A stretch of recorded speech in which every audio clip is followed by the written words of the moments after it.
On suppose que les races de chiens de berger sont issues des loups qui ont été apprivoisés puis utilisés pour conduire et défendre les troupeaux.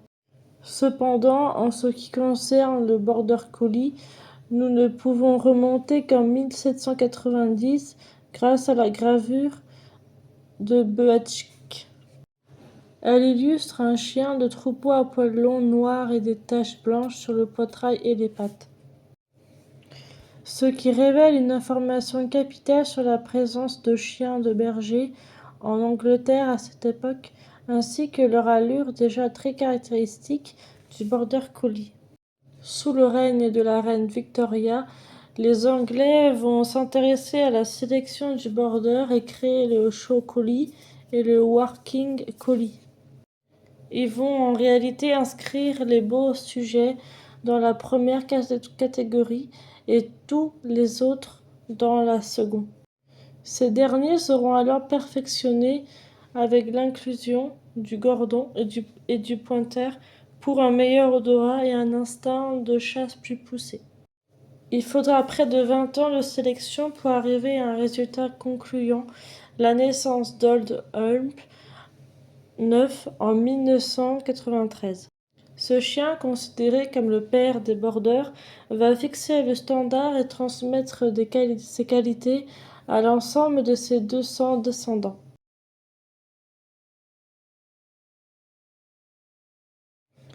Si la race possède de nombreuses qualités, elle n'est cependant pas le chien de tout le monde.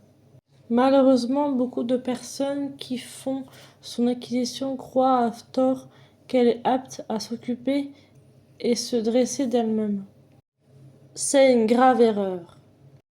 La race a justement besoin d'une présence permanente et d'activités intensives, capables de lui donner un bon équilibre physique et mental. Si ces conditions ne sont pas respectées, les qualités de la race deviendront alors ses défauts et aboutiront à une cohabitation difficile entre le maître et son chien.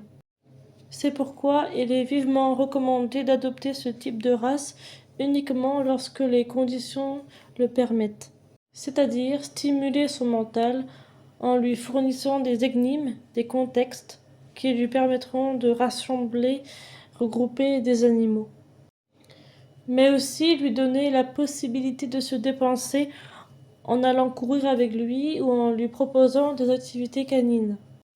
En outre, le border collie adore l'agility, le canicross, le flimball, enfin, en lui offrant un cadre familial sain et équilibré.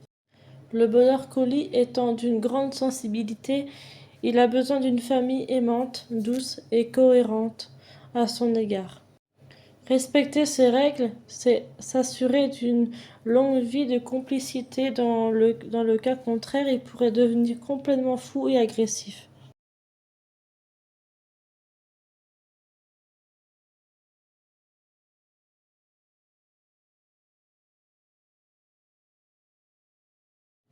Le border collie fait partie des chiens qui ont un bon patrimoine génétique.